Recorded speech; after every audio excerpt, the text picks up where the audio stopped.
Welcome back, you brilliant, fantastic people. We are the American Scouser crew. We're never going to stop. LA, etc., etc., etc. So we're back. It's Monday, the 25th, the time we're recording. And tonight we are blessed once again with the fantastic back four of the American Scouser crew. Tonight, folks, we are joined by Timuchin, the OG, the loyal centre back, the armband, the captain. Timuchin, how you doing? Pretty good, man. Pretty good. As good as I could be. And we've got a fantastic left and right back. We've got Parker at left back, the tech guru, the sound guy, our producer, our fact checker. How you doing, mate? Not bad, man. How are you? Struggling, you know. How's it going? Anyway, Paul on the right. We've got Mr. Bickler, our maestro there, our player ratings genius himself. How are you doing, mate? I'm doing well. How are you? Yeah, I'm bigging you all up. Don't worry. I'm the other centre back, stuck in beside the OG Timuchin. So I'll try and marshal the madness anyway. So listeners, good to have you back. Last week we tried out a few new things with the Room 101. So we're gonna unfortunately have to start where we left off, and we're gonna have to drag something out of Room 101 already. Paul, at the ready, we're going to have to go straight to you. Yes, it's more Peacock news. Paul, what the hell's been going on, mate? It's just a madhouse at the minute, isn't it? Am I supposed to break this news like we haven't seen it for the last week straight on, all over the internet? Your official Peacock correspondent, Paul. Ruffle those feathers, Paul. Let's go. Well, I mean, I think we need to really give some backstory here. I mean, if you haven't listened to us before, we introduced this Room 101, right? Where what we get an idea and it's basically off limits. We don't get to talk about it again. So is that right? So now we're going to start off this by breaking that rule and talking about it again. Well, this is the thing, you know. It once we send it to the abyss, we say it's forever. We say we're never going to talk about it again, but you know, we have full liberty. But we'll start the next podcast off with it. we have full liberty to drag it back out, you know. Okay, so the reason that Jamie kicked it over to me with Peacock is because it is one of my pet peeves that this continually gets brought up, right? About how bad Peacock sucks, that you have to pay for it per month. We're going to do a weekly grocery segment where I show you how to save $5 a month in groceries. But the real news is here, right, is that they're folding NBC Sports Network. They're going to use USA in their family of networks to replace that, and then Peacock as well, right? And so the reaction this week was how bad that sucks because it's going to be Peacock. I don't really understand this because it doesn't really change anything but a channel number. Instead of sports, NBC Sports are going to use USA. I don't. A couple of things about this. I think that this was probably the plan all along. I think this plan's probably been part of why they invented Peacock was to get away from NBC Sports Network because everything is sort of pushing towards streaming. So I don't think it's going to – I mean, I think this has probably been the plan all along. I think if anything – look, we're going to get our matches on Peacock regardless. So if anything, this is going to push more matches over to Peacock and at least add more value to what you're spending $6 a month on to have it anyway. So I don't see this as a bad thing at all. Sure.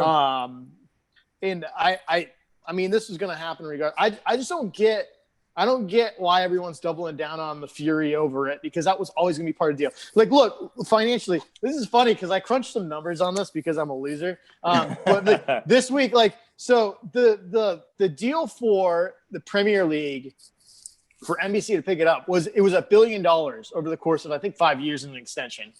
It was $1 billion contract for rights to the Premier League, and it was about just over 2,400 matches over the course of that time. So if you break that down, they essentially paid a little over $425,000 a match. So when you look at pushing that over, if you're going to take 1 out of 10 matches and put it on Peacock, you're looking at having to get a little over $7,000 or a little over $42,500 per match off of your streaming sites, which breaks down to about 7,000 people. That's really that's pretty doable. But that's what they're looking at in terms of probably like those are the types of things they're looking at in terms of just justifying the contract on average. But like like I said, I mean, if we talked about this last week, if you're following any other sport, like you're looking at, so realistically, we have CBS Sports for Champions League, ESPN Plus, which you can get in a bundle for domestic cups, and you're looking at Peacock for league stuff. So you're looking all together, that's about $18, $20 a month. I mean, versus if you're following an NFL team or an NBA team and you want every out-of-market game, you're spending over $300 on a package that's exclusively that stuff. So, I mean, I guess when I see that stuff online, I just think that people just don't understand, like, the cost of out-of-market sports in general. I don't know. That's okay, and that's all we have time for today. Thanks for the wrap the pod. Nice short one for this week, folks. We'll see you next week. See you on the Facebook funnies. But yeah, no, I mean, when you put it all out there like that, Paul, it's $500,000 a match. Kind of sounds, it's pennies really for these types of people, but. It's whatever. It's not exactly a monopoly. Monopolies are illegal in America, blah, blah, blah. But, it's it could be worse, like you said, Timuchin, you want to add anything to that Peacock kerfuffle? I wouldn't dare go into Bickler's territory when it comes to but you're damn right. I think my only complaints, and I don't know, it's a mild one, and I would think they would fix it over time, is how it switches from the pregame suddenly to the game. That's probably the only complaint I have, because the pregame you're watching on a different channel. And I don't know if everybody has the same issue. See, I get it from Xfinity, so I don't even have to look at Bickler's grocery tips to be able to get it, because it's already included in mine. So I don't have to pay additional to it. Nothing is free. I know, I'm sure it's bundled in somehow, but well, aren't you a lucky guy? So I don't know if mine is the only way, but it is like the app itself within Xfinity is slow as can be. So when you switch from a pregame to a game, usually you're missing probably kickoff in the first time, like 10, 15 seconds or something like that. But it's a minor complaint to have, and I'm assuming pretty soon they'll make it overlap.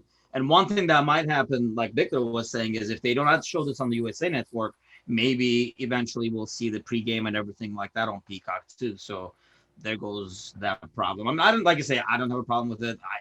Some of the complaints, like Vickler says, I mean, I'm on his side when I don't get as angry as he does about it. But some of the comments I read, like, it's like, have these people ever been in a business or taking part of a business? Like, why would they put the best game behind Peacock and not why do you think? So that you pay to watch the best game. I mean, I don't understand some of these like odds takes on it, but no, I mean, you're gonna have to pay it. Like Pickler says, I mean, anything you follow, any other sport you follow in the U.S., you're paying a lot more for. So take it and run with it. And I don't want to be an apologist, because honestly, the app has a lot of room for improvement. I mean, it's got the Premier League channel, which is really cool, but like the inability to like stop, rewind, fast forward games, the amount of time it takes for replays to go up, the replays that are allowed. Like, I mean, I think all that's going to improve over time. So there's definitely, I definitely think there's some shortcomings, and people have legitimate gripes. I mean, the fact that it's not on a Samsung Smart TV yet, like, I mean, general accessibility issues outside of having to plug your laptop in, like, I totally get. And I think those things will probably improve over time. Yeah, and I'm not going to make any apologies for it either. But I would point out that, I'm a bit of an old fogey as well. Like, I remember back in the day, in Ireland and the UK, when games weren't live or televised, we had a thing called teletext, which was, the most beta of things you could ever see. And, it was terrible, just waiting for, it was terrible. I can't even express to you how bad it was. It was black and white. It was a thing you could just press a button on your TV and you could get updates every once in a while. It probably happens like 5 minutes after the fact. But it was terrible. I would also point out that there is pre-match on the LFC official app, and even for those who complain about commentary on ESPN, etc., there's free audio commentary on the LFC official app as well. So it's great. It's a very biased red tinted glasses commentary with John Aldridge, and I love that. It's great, especially when you're out on the road and you can't get the game or whatever. I always enjoy listening to the games, but yeah. Other than that, yeah. One thing I will pitch in on this real quick is listen how great my idea this is, and I've been saying it for a while. With any sport, I would absolutely pay a premium to have a commentary-less stream. I would pay at least $20 a month to watch all my team's games without some people talking over it. Just hear the game sound, the fans when they're back, the sounds of the players, whether it's basketball, the squeaking of the shoes, hockey, just the skates going. That's all I want. I want the in the stadium experience. Pure sensory, yeah, absolutely. Yeah, that would be great. Some of the Turkish games I stream, maybe not so legally, but anyway, I stream. All you get is that feed, so you do not get any commentary. All you get is some of on the on-field stuff, like if the microphone is close, but you still would get the stadium and everything like that too. Yeah, so Parker says that's a joy to watch because commentary in Turkish is just as bad as in English, people. Yeah, right. Those who can do, those who can't commentate, I guess. But we've got lots of great articles on the American Scouser website. We've got the road back from Barack, the corner taken quickly. We've got the FA Cup player ratings from Bickler himself. We've got a couple of great get-to-knows from our new guy, Hisham. Get to know Leighton Clarkson, Taylor Hines from LFC Women, which she's a very big favorite of my wife's. So she was all ears for that one. But yeah, nonetheless, plenty of content that we've got you covered on AmericanScouser.com. So yes, since we left you last Monday, we've had a couple of games to talk about. So why don't we go ahead and Harry Kane, dive straight in. I guess let's get to it, lads. Quick recap of the Burnley game. Very quick because Jesus Christ, it was pretty dire. Reminded me of my formative years, college and uni, taking plenty of shots like it was going out of fashion and couldn't score for love nor money. But it was just terrible, wasn't it? Like, that's 68 games. Crystal Palace 2017, last game we lost at Anfield, lads. If this was a spreadsheet or even better, a rocket ship blasting through gravity, we've just hit that blip, and look, everybody has blips. Take a look at Everton, for Christ's sake. They haven't won a medal or a championship in 25 years. Imagine being them. But it was hard to take. So what was your thoughts and feelings initially? Paul, we'll jump in straight with you. I mean, it's a weird one, right? Because it marks the end of an era of like a really an unprecedented home run. It's like general frustration because, I think, Tim's mentioned this before. It feels like the same game for like the last 4 months, right? We're stacked in there, just drilling shots and just coming up with nothing. I will say at least, it felt like I think we've had some matches where we've had crazy amounts of possession, but just didn't seem to get anything on goal. And at least in this match, we were putting stuff on goal and just getting unlucky. I can't tell you how many crazy blocks there were with just Burnley guys stacked in the box. The one I think where they blocked Firmino, I thought was for sure in. So it was just frustrating in general. But I think on the larger scope of it, I think it's really disappointing is that I felt like, it felt really unjust to lose it without fans as much as it felt to win it without fans, because that's how it started. We never really got to properly celebrate our title. And then this run ends and there's no fans in the stadium. And I think not only because I felt like maybe we would have won it with them in it, but also because we didn't get to fully appreciate this team. They should have been clapped off. And I think that's weird for people to think about, hey, we lost. There's no joy in that. We don't applaud that. But for me, it's those players deserve to be clapped off. And I am grateful that to some extent that we can stop talking about it. Yeah. But like, to me, it was just disappointment in the fact that we didn't get to appreciate that team again. Yeah, that's a very good point. Obviously, cast your mind back to that draw in Klopp's first season with who was it now? Was it Watford or someone where he takes all the team down to the cup and like does the old arm in arm and Yeah. that was a real turning point for us and all teams laughed at us, which in many ways it's resembling what's happening now. Like a lot of teams are laughing at us now because we're not the team we were, which is bullshit anyway. Like I feel like that's precisely what all these teams want. They want us fighting against each other and blah blah blah. But you're absolutely right. They should have been applauded for not just their achievements, but for year after year. This is 2017 we're talking about. This is almost 4 years ago. But yeah, Timuchin, initial reactions to the Burnley and obviously now that settled and we played United for the second time. How do you think about it now? Still disappointing. I think it's just the kind of like the whole streak goes out in a whimper, and kind of like Victor says, it kind of like faded towards the end, and with not. And I do feel it would make a big difference if that stadium is full. Even this, like this recent run, everything included.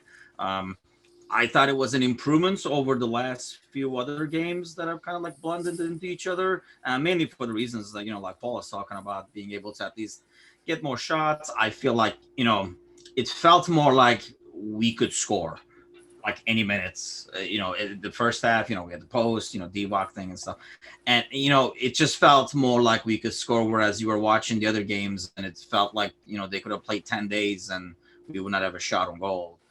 Whereas this one, it was probably more conscious in terms of, like, first of all, the 11 we put out there, we put people who could take those shots from outside the box with, Shaq and Ox and stuff like that. Even Divock, likes to kind of like cut in and like, crank some shots and stuff. So the lineup was more geared to that too, I think. But yeah, just disappointing result at the end. I mean, we were chatting live as we were watching, and we even said, hey, go all for it, risk losing at home. And like just try to get the 3 points, trying to get the goal and stuff like that. And I don't think we expected to concede the goal in that sense. We were more talking about like going all out kind of deal, like with substitutions and stuff. But yeah, disappointing. But it was gonna end sometime. It just sucks, kind of like Paul said, that the way it's ended and the latter part of the curve. I would rather end on like a high, just like an unfortunate day or something like that, as opposed to it almost felt like this was coming. Yeah. And I mean, Paul talks about clapping these players off after a win and that may seem contrite to some people, but the fact of the matter is that's the first Anfield defeat for what's that? 1, 2, 3, 4, 5, 7 Liverpool players, first team players, Robertson, Fabinho, Ox, Shaq. Well, Ox and Shaq, maybe not first team players, but still quality players.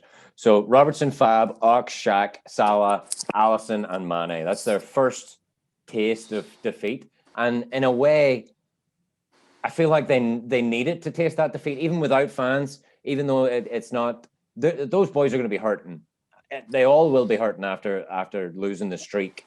But having fans there to witness that and to possibly clap them off, it would have been lovely. But yeah, we move on to the United game in the cup. Now, lads, it's been a few days now. God knows I've had my fair share of grief from my friends across the water and friends here in North Carolina, because they're all crawling out the bloody woodwork, aren't they? All these United fans, it's ridiculous. It's almost as if they think they've won the double already. With all reality being considered, they're probably going to get knocked out the next fucking round. But in reality, we've got 2 goals to scream about here tonight, lads. 2 wonderful goals, 2 great assists. Salah's chip with the right foot was reminiscent of his old days. Like he's got his right foot back by the looks of it, lads. What do we think there, Timuchin? Obviously you're the centre back, but can you dream of a finesse finish like that with your weak foot? Hey man, I've had some good finishes back in my day, so center back. Let's not go there. But I honestly normally, because it's the FA Cup, and I know some have like more like sentimental connections to it. I personally, especially with Champions League now, to me it's kind of like a second tier deal. If it wasn't United, I would care much less than I do now, because I have a freaking brother that's a United fan. But even him, like knowing, like having watched the game, he kind of knew both times, just because it's the FA Cup, it's not as big of a deal kind of thing. But if it wasn't United, like I say, I would care as much as I probably do now. Some more good signs, we're talking about like how Burnley game had a bit more good signs from the games previous. I felt like this one had even more. Just not only because we scored, but I thought overall we played, the energy, the press was kind of back again. Obviously, it brings a lot of questions about our, defense and the center back signing and all that kind of stuff. But yeah, disappointed, but not as crushed. And like I say, if it wasn't United, I don't even know if why it would be as disappointed. It would just be like, yeah. Yeah, there's never a good time to lose to United, even if it's you touched on it. The FA Cup has definitely lost its shine. Considering that we're back on our perch and we're fighting for the Champions League and we're fighting for the Premier League. So it definitely has. There's not a lot of money involved in winning it compared to the other two competitions that I mentioned. But there's definitely positives to be taken from the game, Paul. Like I said, 2 great assists, 2 great goals. It's hard to not feel hard done by that strike 12 minutes in from Fernandez. But all in all, definitely positives to come from it. Yeah, for sure. I think we can all agree that we would rather lose 3-2 like that than 1-0 like we did versus Burnley, right? Oh, completely. It feels like a different. It's a different energy. Man, it's interesting because, like, for me, I was thinking about, we spent so much time discussing what teams are doing to us that we're struggling with, right? This whole idea of sinking back low block and stacking versus us and making us beat them through the middle and making us really sort of break down this low block system, and then struggling on the teams that do that and then counter us. And whether, people are taking advantage of the fact that we don't have Van Dijk and we're not playing a high line. I kind of wonder, man. I wonder if it's not more that we've just been playing conservatively to protect, 2 midfielders that we have to play center back versus. Because to me, like, I don't think it's a coincidence that, it's literally 2 days after Klopp comes out and basically does a very unconventional thing in a press conference and says that, like, he wanted something differently than the owners did. We don't normally see that. We normally see a Jurgen Klopp who's very much like, yeah, we're working on this together. We've made a uniform decision.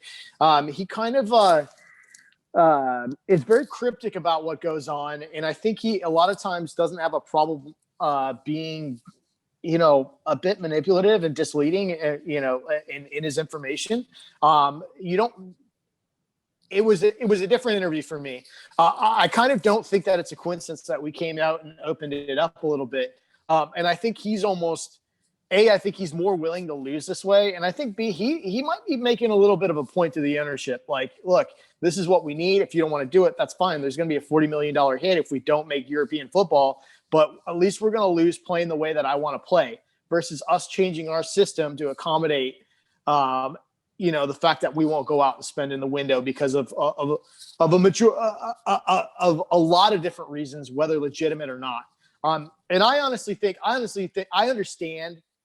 My opinion is that FSG made a strategic move that they were gonna risk not adding more depth this summer given the market and given what's going on with COVID, they found value in both of the, Thiago and the Jota signings, and the fact that they could do installment plans essentially over time on two players they thought were going to add more value than going out and getting, bent over the barrel on a center back in the market. I think that was a risk they took, and I think they got burned on it. And I think they'd probably admit they got burned on it.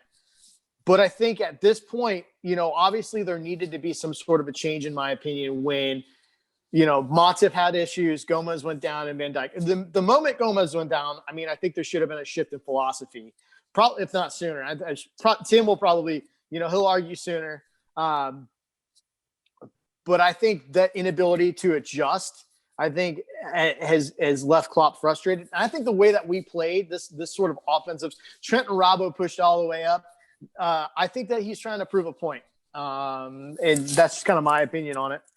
Yeah, I think you make a valid point there. Like, he definitely wasn't towing the company line with his interviews in the past. Definitely highlighting the fact, and you're not wrong, we will eventually be bent over backwards by, everybody and their mother knows we're out for a centre back now.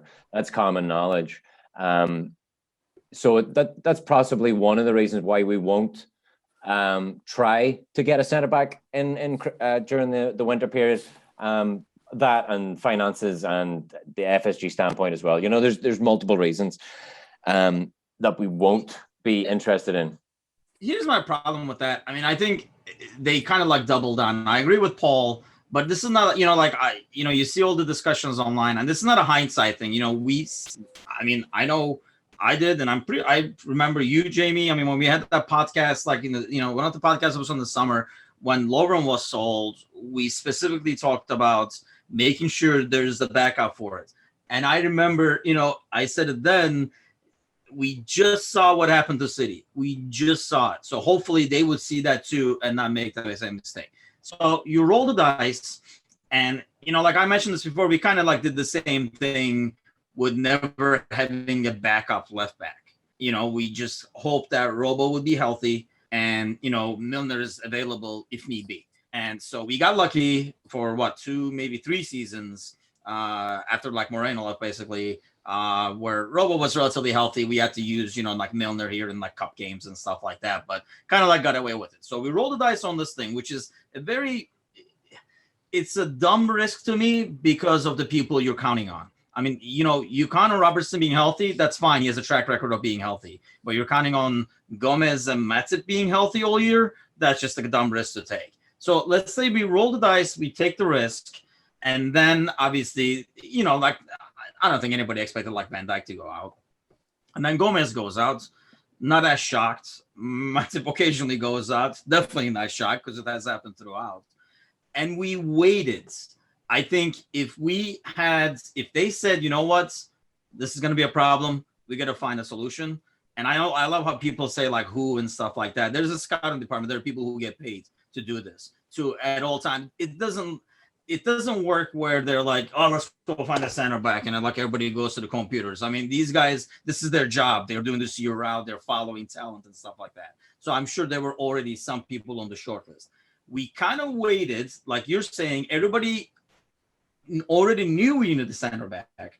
We didn't do anything with it. And now, the last 3-4 weeks, whatever we were going to get bent over on, they're going to come back and go at it again because now they really know we need it. And I think that's why it's not going to happen at this point because we waited too long. And the rumors today coming out of the club are Socrates, Arsenal. So, even the kid from Real, the loan deal, whatever, there's plenty of rumors out there. But look, lads, let's be honest. Let's not beat a dead horse. This is what our rivals want us to be doing right now. Sitting at home, bitching about our centre-back issues and crying into our fucking pints. So let's, a lot can be said about it. And we could sit here and talk to the cows come home. Let's hope that something is in the works and that we're all proved wrong and blah, blah, blah. But let's have a wee bit of fun. We're out of the cup. Let's have a wee bit of fun at United's expense here. Because, that them progressing we mentioned, they'll probably get knocked out, but it will add a wee bit of future congestion for them.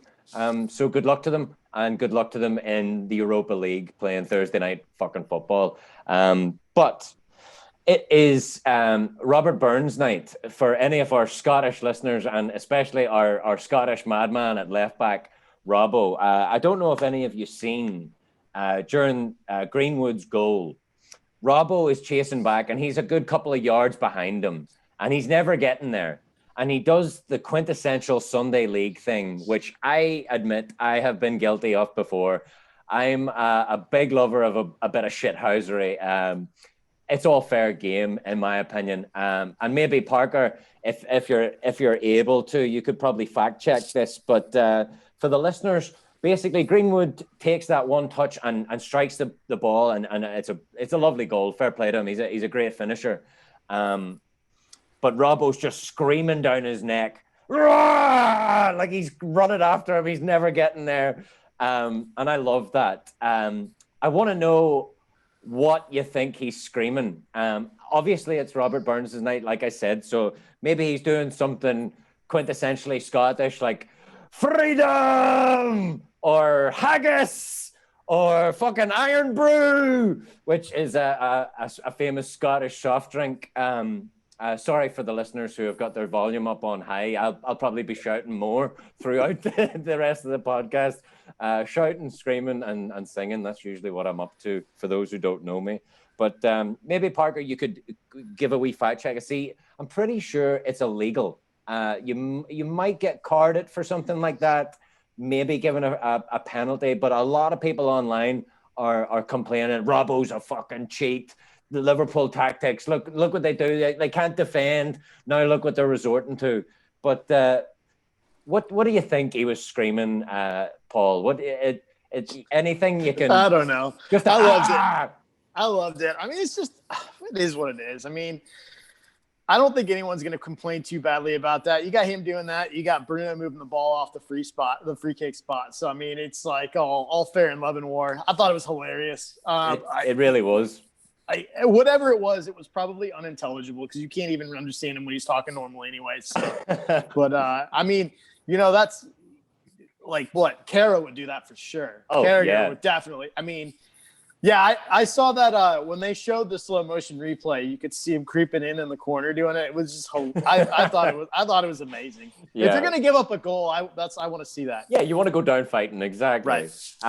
So yeah, absolutely. For those listeners who possibly haven't seen the memes or the slow motion of it's fantastic.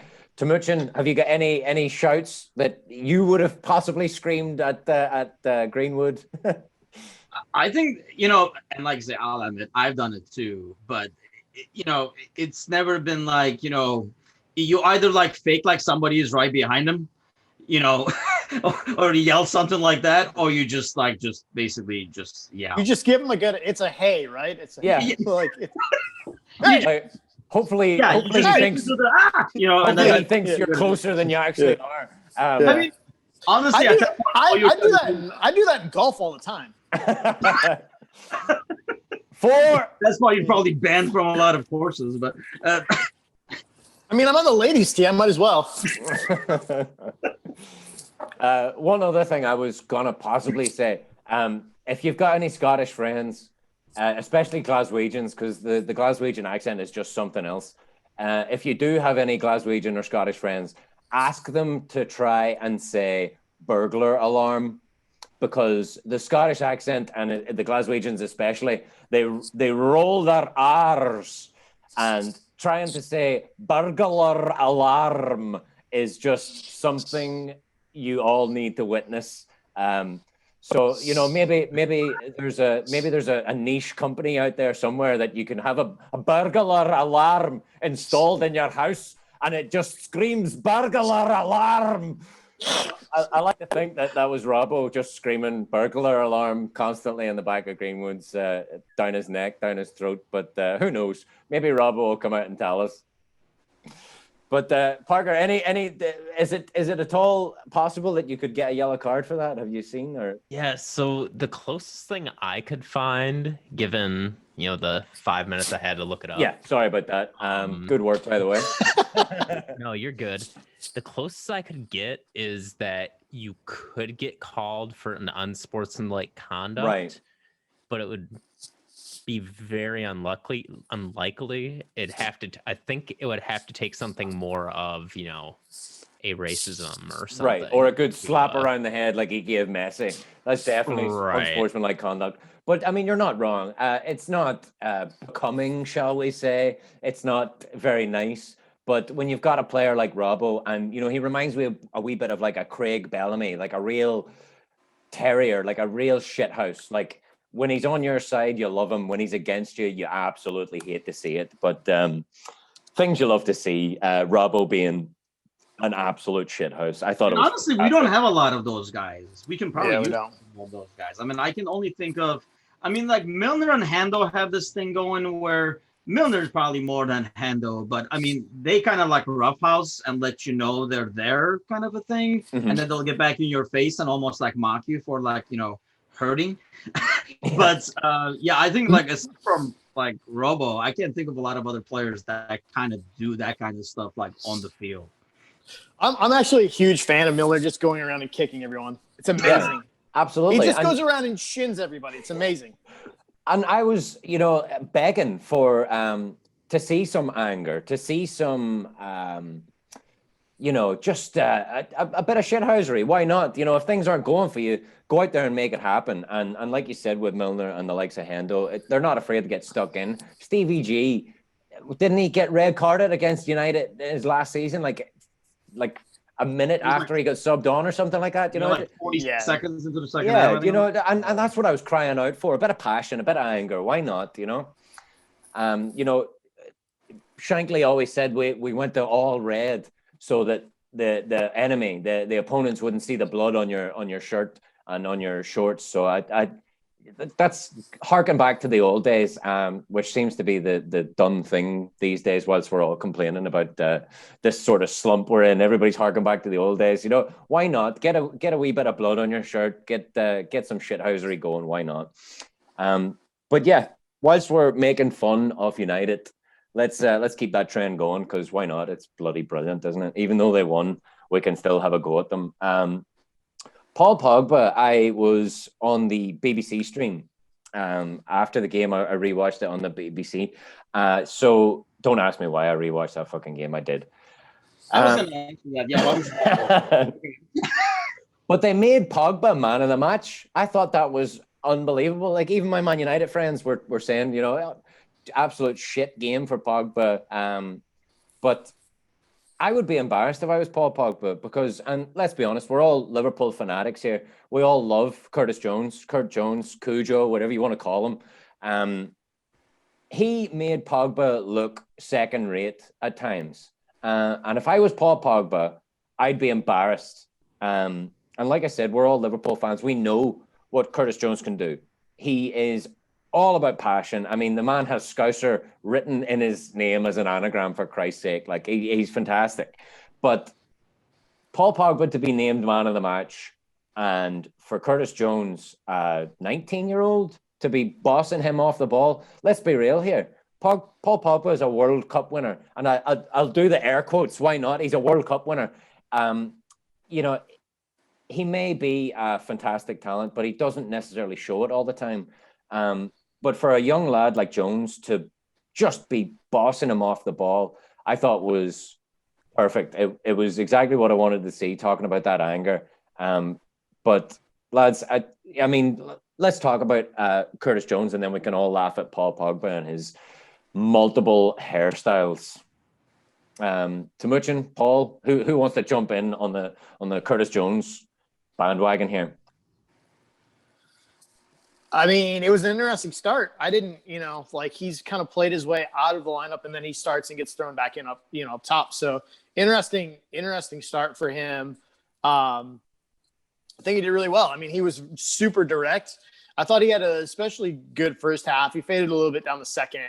But I think also I want to bring Genie up, because I think, Genie was tasked with man marking Pogba in the first half, and I thought did a really nice job. But and it allowed Jones a little bit more freedom. But yeah, I mean, I thought Jones was super.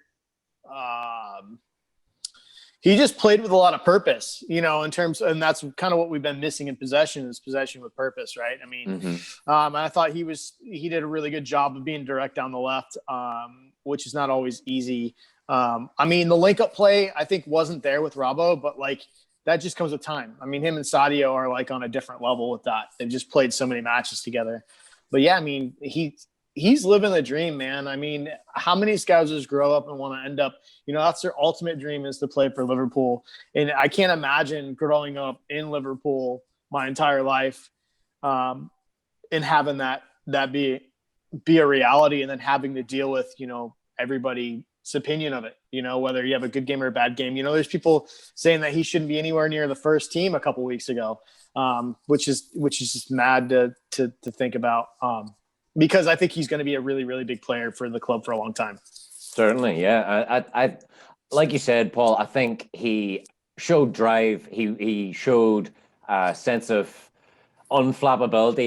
He wasn't afraid to take on a man. And you know, Timuchin, like I said, for me, he made Pogba when he dropped back in that second half, like Paul was saying. He shouldn't be doing that to a player of Paul Pogba's caliber. But his confidence, his you know, he just wants to prove himself, and that echoes what Paul's saying again. You know, growing up in Liverpool, he knows the weight of the team and what it means for his narrow teenage shoulders.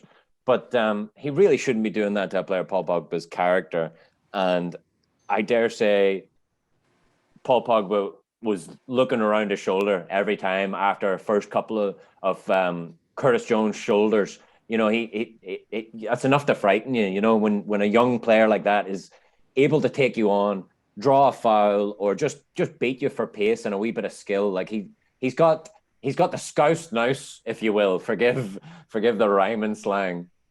And I think, you know, I would assume that's even more pressure on the kids, you know, being local and, you know, like having to play because, you know, it's almost like all eyes are on you as opposed to, you know, coming from like outside or something like that. But no, I mean, I agree with Paul. I think he has a lot of potential. I mean, the kid is very confident. I mean, I've heard Klopp talk about him at more than, you know, a few occasions, underlining the fact of his like confidence overall in his skill and ability.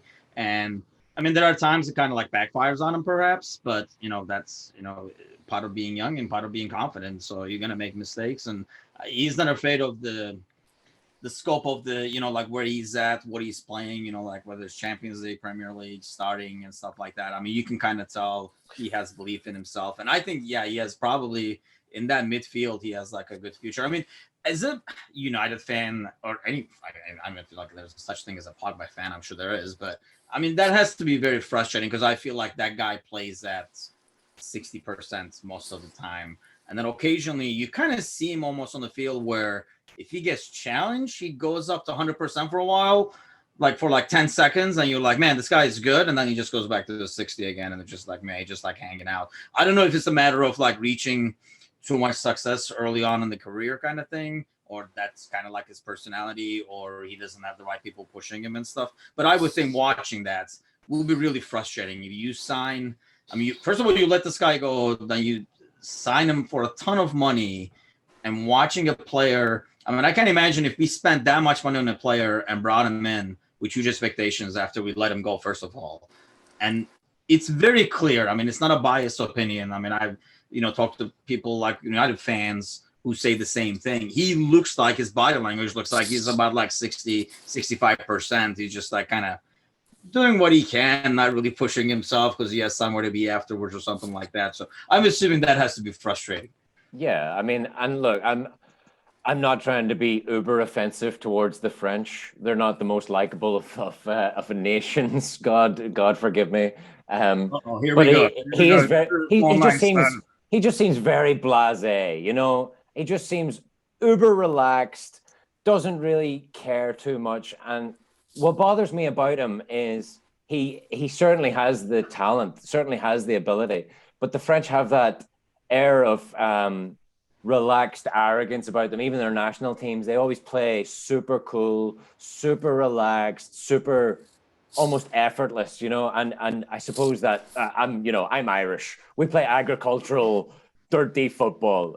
We could only dream of playing super sexy French football. But yeah, it bothers me. I see a lot of talent in him. If he was on our team and we done that route and sold him for pennies and bought him back for 100 million or whatever the monstrosity fee was, yeah, we'd be crying for heads. We'd be wanting heads on pikes. Not to mention his haircuts, but that's kind of a Man United thing. Him and David Beckham, they've both had more haircuts than hot dinners. They both had more haircuts than medals. They both had more haircuts than Chelsea have had managers for the fucking past 10 years. I could go on, folks. But yeah. I'm going to say something super controversial here. You ready? What, worse than me just calling out an entire nationality? Yeah, you ready? Are you ready? Go. Divock is a poor man's Pogba. Holy shit. No, let me explain. Okay. The only difference is obviously there's an overall quality difference here in terms of just top end, straight up talent level. Belgium is pretty close to France, though. So the only other difference is that they spent $100 million on their own player to buy him back and try to pigeonhole him into a lineup for 4 years. But sometimes I wonder with players how much they really love football. Right. I think there's a difference between it being your profession and being a professional in it being your identity. And I don't know for Paul Pogba or Divock Origi how much being a footballer is their actual identity. And I think it's fine to have other interests elsewhere. Divock is intensely interested in the fashion industry, and I think that's healthy. But when I see him play, I sometimes wonder just how much actual dedication there is to being the best that he could possibly be as a footballer. I don't think he necessarily cares. And I think that's okay. Yeah. But I think we have to recognize it for what it is, because sometimes for me, it's I wonder about that with Paul Pogba. I wonder how much he cares about being remembered as the best ever. I think, and both of them are similar in the fact that they're physically supremely gifted. And you've heard this from, if you look at Divock Origi's youth coaches, they talk about how he physically had all the tools, but there was just a disconnection in terms of the effort sometimes.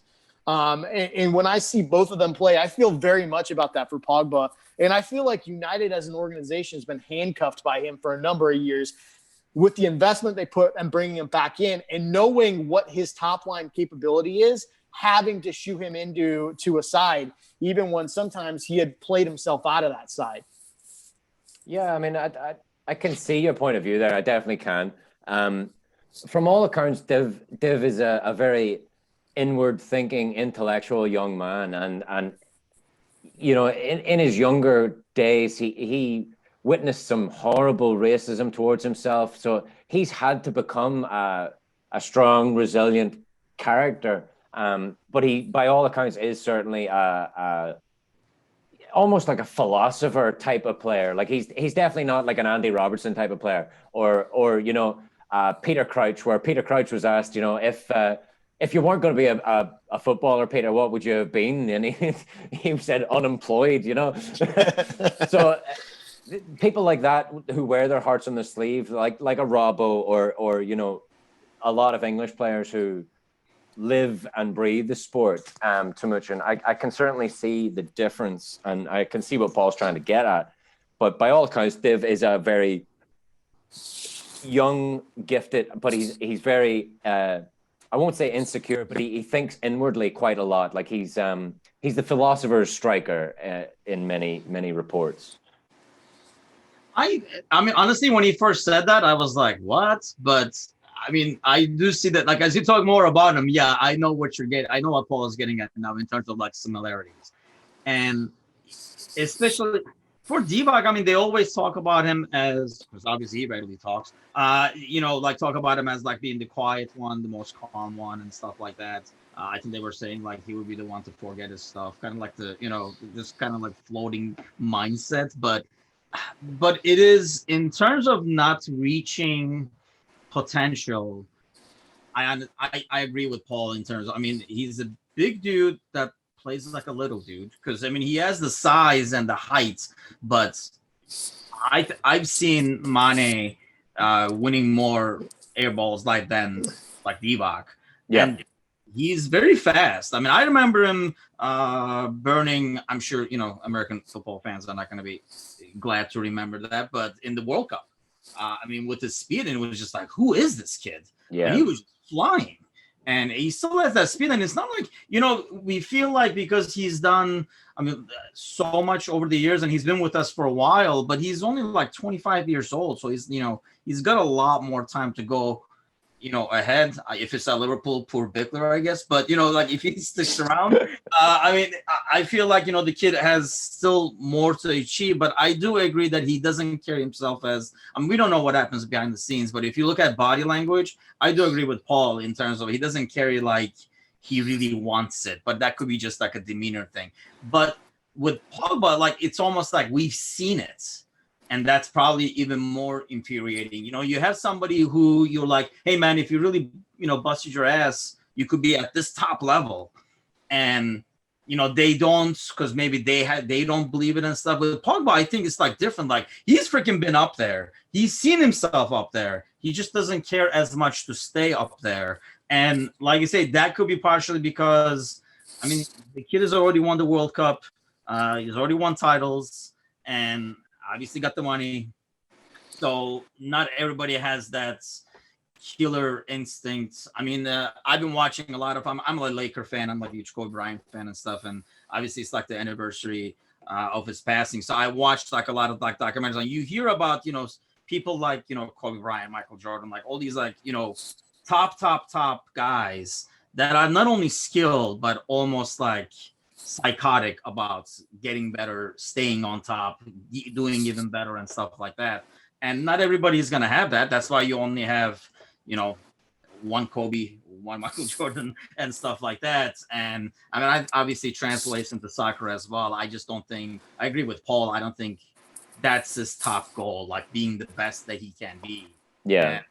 And sometimes I think that physically being gifted kind of like makes things come easy at you. So even at 60%, you're kind of like still floating around doing your thing. That's a good point. That's a good point. I mean, I think that's probably part of it, right? I mean, you didn't have to work as hard to see results sometimes. Yeah, exactly.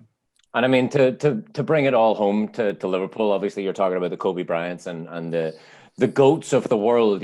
Steven Gerrard was quoted as saying, he went out on the training pitch every day. Obviously, it's your teammates he was talking about, but he said, you go out there every day to push yourself to get rid of, to push past these players.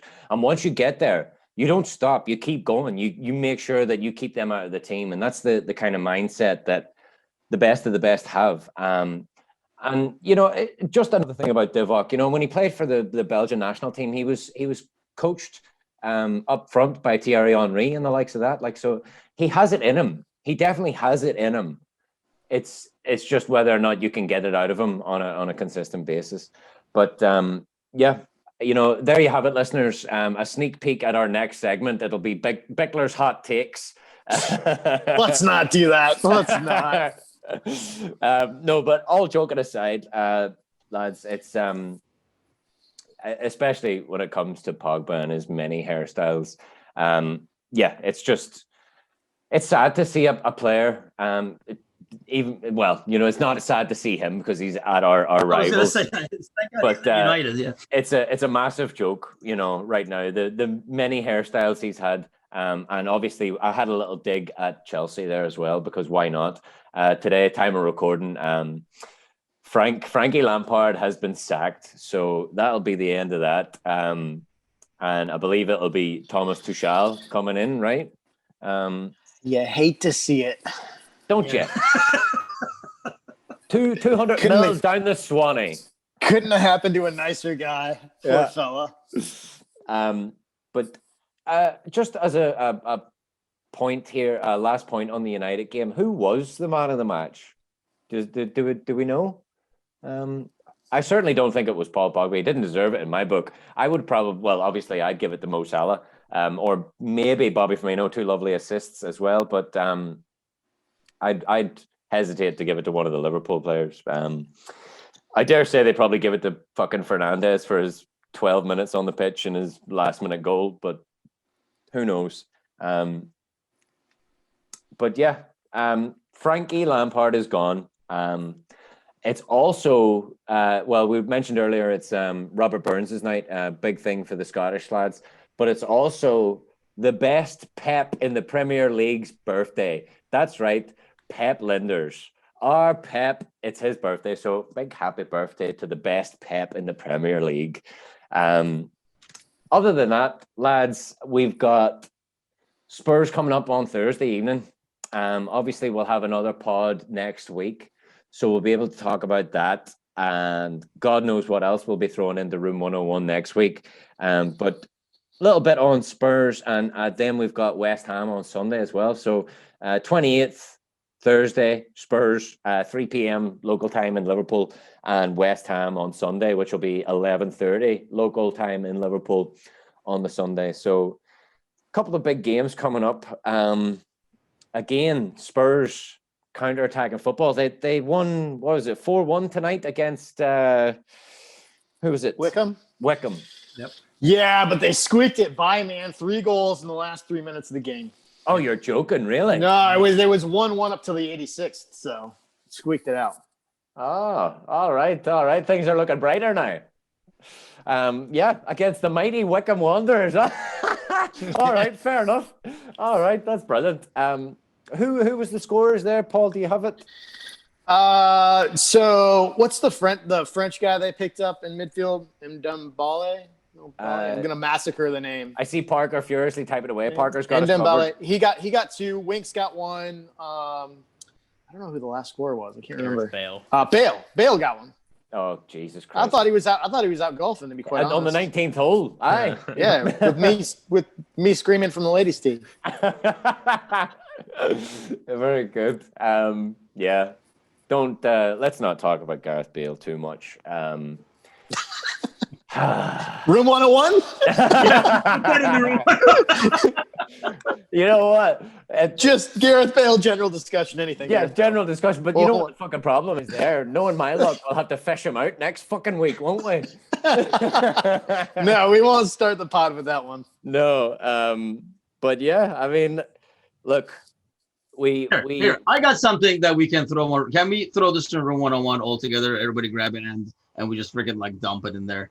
Can we stop evaluating the current state of the team by constantly freaking looking back and the old rose-tinted glasses routine? You're fucking damn right. Yeah. I mean, it's just all this week has been driving me nuts seeing posts about, like, oh, you guys haven't seen the bad years. Sadly, we have seen the bad years, and we don't want to go back to those freaking bad years. So just looking at the current situation and trying to feel good about it by looking at how bad it was like 10 years ago. Just listen, I've learned a lot about Jay Spearing this week, okay? There's only one Jay Spearing, one Jay Spearing. There's only one Jay Spearing. I mean, can we just throw that away? Because it's been like driving me nuts. It doesn't make anybody a bigger fan having gone through those misery years. I wish I didn't, and I'm sure those people wouldn't either. We and all have the gray hairs to prove it. I mean, come on. Speak for yourselves. Well, maybe not. I see Paul and Parker both glaring at me. I've lost hair because of it, so I don't have much hair to show because of it, if anything. But speaking of hair, it's just like that, constantly fans bringing that up to see. I mean, I don't want to wait another 30 years for another title. Yeah, it might make this one special because we waited freaking 30 years, but I don't want it to look like we caught lightning in a bottle and like had like 2 great years here. This is still like an awesome team. And just gotta find a way to turn it around, and we just gotta, we talked about it earlier. We gotta admit the mistakes that were made, and hopefully they'll make it better. And like we've seen improvements over the last week or so, and hopefully it'll carry on to this like Tottenham game, because I mean it's really a key game in terms of being able to stay in the hunt for the title. I mean, you lose this game, I would say it's pretty safe bet to say. I mean, I realize it's still like halfway, but are you gonna be able to? You would have to go on some serious run to be able to come back from 6, 7, 8 points against City, or I consider City still to be the leading candidate over United. Once Europa starts and all this congestion starts, I feel like they're not as good. I mean, even this week they did not look as good. So, I mean, the moment you pressure them, they don't have the best center backs and stuff either. So, but can we just throw that to 1-on-1 and not talk I think about? that's a good point. I mean, like, right, it's a different club right now. Like, expectations are different, right? I mean, it's like owning a Porsche. It's okay to be upset if it's not hitting 80, right? Yep. So, I think, and Parker, we can come to you because you're the youth, you're the youthful left back here. We may as well get your opinion on the matter. But the fact is, yeah, we've all seen crappier days. That doesn't mean much. It doesn't mean nothing now. Hindsight's 2020. Blah blah blah. I just, it's one of those things where it doesn't measure up. It doesn't. Just because we're in a blip right now, like this isn't even a blip. The title race, so to speak, hasn't even begun. We're halfway through the season. Take a look at Chelsea. Chelsea were top of the league, only a couple of weeks back? Now, Fat Frank's gone bye-bye. So it can all change in a heartbeat. But in your short tenure as an LFC fanatic, Parker, talk to us. Tell us, what's it like? And look, I'll say this again. This is what other rival fans are wanting us to do. They're sitting back laughing their fucking pants off at us. Like our inward fighting, even this throwing back to the bad days. Like, no, fuck the bad days. We're in the good days. This is it. This is a championship winning side, champions of the world still. I just think in with Corona, there's a lot of inward thinking, a lot of time on your hands to sit back and pontificate and wonder of how things could have been. But the reality isn't that far off. Like, we are still a championship side. A championship winning side. The champions badge is right there on our fucking shirt, I just seem to feel like there's a lot of short-lived memories going on right now. Yeah, I mean, the thing is for me, it's about potential. Kind of like how Paul was saying about having the Porsche. We have this sky-high potential and this level of achievement that we should be hitting. Practically speaking, we have the exact same team we had last year, without the injuries, obviously. Mm-hmm. But the players that we have on the roster, for the most part, are the same players. We should be able to perform just as well as we did last year, but we're not. And I think that's what a lot of fans are unhappy with. And, what people are calling, fair weather fans, newbies. Oh, you weren't here when this happened. You weren't here when that happened. Who cares? The potential of your club. I mean, I can speak from experience, and Paul, you can back me up on this. The Detroit Lions. I've watched us go through a season where we didn't win a single game. When all 4 games of the preseason, we thought, this is the year. This is our year. This is when we'll win the Super Bowl. We're winning it all. And then we lost literally every single game. Trust me. Also, we lose our best players about 5 years earlier than everybody else did. Yeah, also that. But, let me put it this way. Rest in peace, Matthew Stafford. Yes. Thanks for the years. You bring up the word potential there, and when anybody tells me or says the word potential, it's always brought me back to this. A much older and smarter man than me told me this a long time ago. Potential means you're not worth shit right now, but that's not the case with us. We do, of course we have the potential. It was only 6 months ago we lifted the trophy. Of course we have the potential, but even more so than that, we have the ability. So that may be a harsh way to look at the word potential, but it always rings true to me. But fandom's a fickle thing. It can be, well, I guess, plastic never rots, but it certainly doesn't decay. It takes a long time for it to decay, but true fanatics will never die. And, fandom can be bought and sold, I guess, in today's world. I just think, like Timuchin saying, that constant reminder of the dark days doesn't really do us any justice, doesn't do us any good. I mean, I think my thing is I understand there's a lot, the injuries, COVID. I mean, we know, for a fact, not having fans, we're probably hurting the most out of all the other teams, that will be like challenging for the title and stuff like that. I understand everything, that is kind of like gone against us and the challenges of the season. And some of the reasons behind our struggles and stuff like that. I'm just against the concept of trying to be happy with it just based on the fact that it was a lot worse, 8 years ago.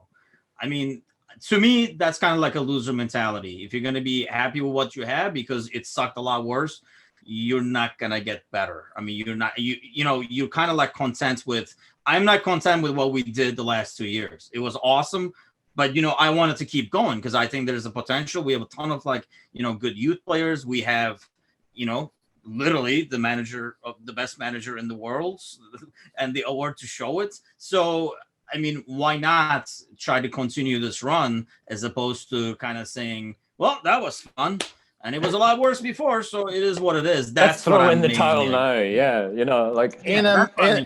In America, we call it a dynasty. That's what we're going for. Yeah, absolutely. The true American comes out in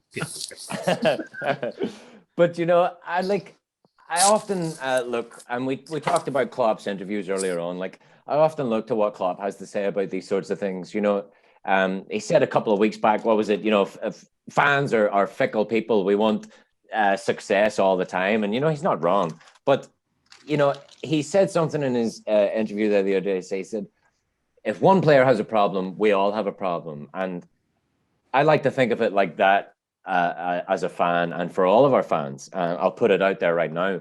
We're all different. We all accept defeat and challenges in different ways. We're all unique. It would be a terribly boring fucking world if we weren't. If we were all the same, it would be shite. There'd be no arguments. We'd all get along. It'd be boring as fuck. But like I said earlier on, the rest of the league and the other fans want us. They're reveling in the fact that we're fighting. And we've only lost a fucking one league game. Yeah, we went through a period where we didn't score for 400 minutes, but that's what they want. They want us fighting. So let's show some fucking solidarity. Go out there. Obviously, we can't hug and embrace and shake hands, but give your fellow Liverpool fans a virtual hug, and hopefully that's what this podcast can do for you. A little virtual Liverpool hug. Get all red and misty-eyed and forget the good old days. The good old days are now. They're right now. We're living in them. It's the present. Yes, it's a blip. But like I said at the beginning of the podcast, think about poor old Everton. They've been in a blip for the past 25 years. Haven't won a trophy. Yous haven't won a trophy. Yous haven't won a trophy since 1995. Imagine that, lads. So let's just get a win this Thursday, get back at it, man. Like I say, a lot of people had given up on the season. I haven't. We're only halfway through. So a good run, and obviously we know this team is capable of it. You never know, but it kind of has to start this Thursday, I guess. Yeah, and I've only got one more thing left on my notes here for this week's pod, and it's Thiago, a man we haven't really spoken about too much in this podcast. There's going to be a day soon when one of those sideward standing volleys he does absolutely flies into the top corner. And I remember Chris Strain, our other Irish guy on the AS crew, he was always one for calling out a Fabinho. And Paul, I believe you were the same, always calling out a Fabinho wonder strike. One of these days, Thiago's going to score one of them volleys. And on that day, I will fully embrace going absolutely mental. You will not see me. I will run off into the fields for weeks. I will be celebrating that goal until the end of the season. I'll be gone. I'll be out with the rabbits and the stags and the deer. I'll be gone.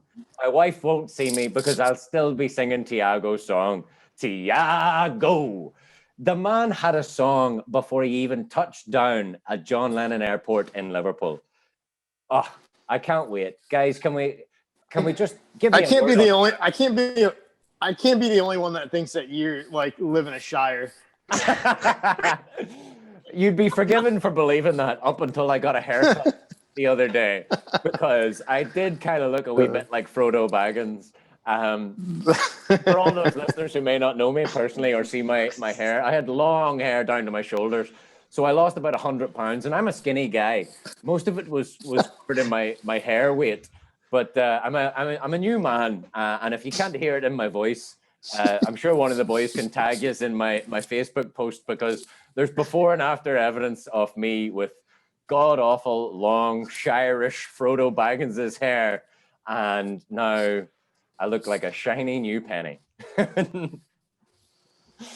But there you go. This could be the turning point of the season, that haircut. That's it. Yes. That's it. Yes, my Yes. precious. There we go, lads. As always, listeners, thanks for joining. Yes, but Tiago. Oh, right. Yes, Tiago. Anybody want to talk about Tiago before we say goodbye? I was just gonna say he's great. That's all I was gonna say. I mean, he's gonna nail one. Oh, I can't. He's gonna ping one in, but I mean, there's nothing really to say. Nothing to say. I just want to hear the same kind of net rippling sound that Fabinho had against City when we started back and there was no fans, and all you could hear was the whoosh of the net. Like, that was still spine tingling to hear about it. But yeah, lads, thanks for joining me. Listeners, thanks for joining in the shenanigans. We will be back again next week with more of the same. Hopefully we've got more goals to sing about, and we won't be able to talk about Gareth Bale because he'll be in room 101. And we won't have to fish him out. But Paul, Timuchin, Parker, as always, thanks for joining us. Listeners, we're going to love you and leave you. As always, turn on, tune in, cop out with us madmen, and we will see you next week. You'll never walk alone, Later. boys. Reds, always.